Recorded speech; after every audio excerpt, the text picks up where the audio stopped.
নমস্কার।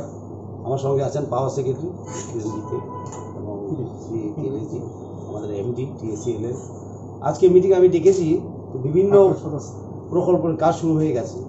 আপনারা জানেন, আমি বারবারই বলছি যে বিদ্যুৎ মাশুল বিগত সরকারের সময় 90% বাড়িয়েছে 2010 থেকে 14।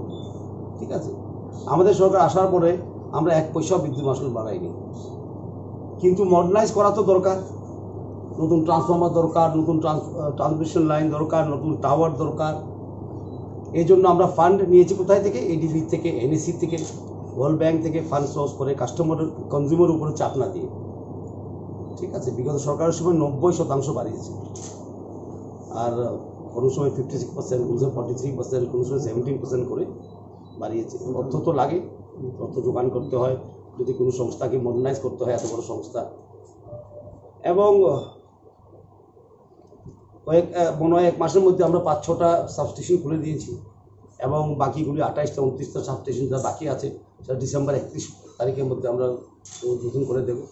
সাবস্টেশনগুলি আসলে উচ্চমানের বিদ্যুৎ পাওয়া যাবে, ফ্লাকচুয়েশন থাকবে না, ডিস্ট্রাকশন থাকবে না। সময় লেগেছে এই কারণে আমরা কিন্তু বিদ্যুৎ বিল বৃদ্ধি করিনি। আমরা যদি কনজিউমারের বিদ্যুৎ বিল বৃদ্ধি করে দিতাম 50% অজুহাত দেখিয়ে সিপিএম করেছে, আমরা করলে কি হয়, তখন কিন্তু আমরা আরও তাড়াতাড়ি কাজটা করতে পারতাম। কিন্তু প্যান্ডামিকের সময় মানুষের ব্যবসা মন্দ, মানুষ বাড়িতে আবদ্ধ আছে, এ সময় বিদ্যুৎ বিল বৃদ্ধি না করাটাই আমরা ভেবেছি ভালো হবে। এবং তার জন্য টাইম লেগে গেছে কিছু, কারণ পয়সার যোগান করতে হয়েছে, পয়সার ব্যবস্থা করতে হয়েছে, কনজিউমার থেকে না নিয়ে অন্য সংস্থা থেকে নিতে হয়েছে। এবং প্রচুর কাজ চলছে টিএসিএল এ। আমি শুনি অনেকখানে বিদ্যুৎ চপলতার কথা, পত্রিকাও পড়ি আমি। যেমন উদাহরণস্বরূপ কালকে জিবির কথা আমি ফোন করে জেনেছি, খবরও নিয়েছি, রিপোর্টও দেখেছি। সেটা কিন্তু বিদ্যুৎ নিগমের ভুল নয়, সেটা ইন্টারনাল ডিস্টার্বেন্স ছিল। এলটি লকার, ব্রেকার লক হয়ে গেছে। এবং ইন্টারনাল যে ইলেকট্রিফিকেশন ডিপার্টমেন্ট যারা করেন, টিএসিএল করে না, টিএসিএল তো বাইরে কাজটা করে, সরবরাহ কাজটা করে, ওরা ঠিক করতে পারেনি। তাই রাতভরা কি বলে জেনারেটর চলেছে। ওরা না পারাতে আমাদের এজিএম ডিজিএম গিয়ে সাহায্য করেছে ঠিক করার জন্য। এবং কিন্তু পত্রপত্রিকায় দেখলাম যেন কি বলে পাওয়ার স্টেশন থেকে কি বিদ্যুৎ চলে গেছে টিএসএল। সেটা টিএসএল এর কাজ নয়। আপনার বাড়ি ফিউজ যদি চলে যায় সেটা টিএসএল বানায় না। আপনার ট্রিপট যদি পড়ে যায় বাড়িতে, শর্ট সার্কিট হয়, সেটা কিন্তু টিএসএল করবে না। টিএসএল কোনটা করবে? আপ টু দ্য হাউস, ঠিক আছে, আপনার ঘরের অব্দি নিয়ে যাবে লাইনটা, সেটাই হলো টিএসএল এর কাজ। যাই হোক, আমরা গীতেশ সাহেব এখানে আছেন, আমরা বলেছি ওনাকে যেন একটা টিএসএল এর লোক রাখা জীবিতে, এবং একটা পিডব্লিউ ইন্টারনাল ইলেকট্রিফিকেশন যারা করে ওদের একটা রাখা এখানে। কারণ প্যান্ডেমিকের সময় এটা আমার কাজ দাও, এটা ওর কাজ দেয়, সেটা না, সেটা কোঅর্ডিনেশন করেই করতে হয়। কিন্তু সেটা ভুল কথা, পত্রিকায় লিখেছে, খবরটা হয়তো ঠিক করে জানতে পারেননি ওনারা, যে কি বলে টিএসএল এর ফল্টের কারণে 6 ঘন্টা বিদ্যুৎ নেই, সেটা ইন্টারনাল ফল্ট ছিল।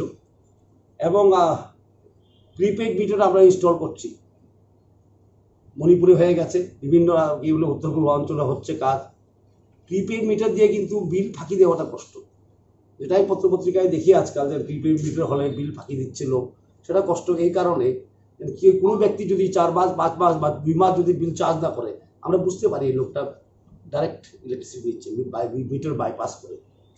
কোনো লোক যদি 3 মাস চার্জ না করে, আমাদের কম্পিউটার এসে পড়ে, ঠিক না, এরকম লোক 4 মাস ধরে বিল চার্জ করছে না, বাতি জ্বলছে কি করে বাড়িতে, সেটা ডাটা থাকে। এবং ইলেকট্রিক প্রিপেড মিটার করার পরে আমাদের কালেকশন বেড়েছে। যদিও আমরা কালেকশনের চাপ দিচ্ছি না, কারণ প্যান্ডেমিক আছে, আমরা খুব সহজভাবে চেষ্টা করছি করার জন্য, ওটিএস করে, ওয়ান টাইম সেটেলমেন্ট করে গ্রাহকদেরকে সুবিধা দেওয়ার জন্য। টিএসএল কিন্তু এখন কি বলবো, গ্রাহকদেরকে টপ প্রায়োরিটি দিচ্ছে। আমরা মাসুল বাড়াইনি, ডিসকানেকশন এত বড় হারে আমরা করছি না, যদিও করা দরকার, কারণ টাকা লাগে না, ট্রান্সফর্মারের জন্য, ট্রান্সমিশন লাইনের জন্য এবি কেবল বসানোর কথা হচ্ছে। সুতরাং টিএসএল এখন এই সময়, এই প্যান্ডেমিকের সময় আমরা কি করছি, কনজিউমারকে কীভাবে ভালোভাবে সার্ভিস দেওয়া যায় বিরক্ত না করে, সেটাই আমরা চেষ্টা করছি বারবার। কিন্তু বিভিন্ন জায়গায় দেখি যে উঠে যায় কি বলে ইন্টারনাল ফল্ট হলো টিএসএল, আর এটা স্বাভাবিক, আমি বুঝি, কারণ মানুষ তো জানে না হয়তো টিএসএল এর কাজ ঘরের ভিতরে ফিউজ লাগানো নয়।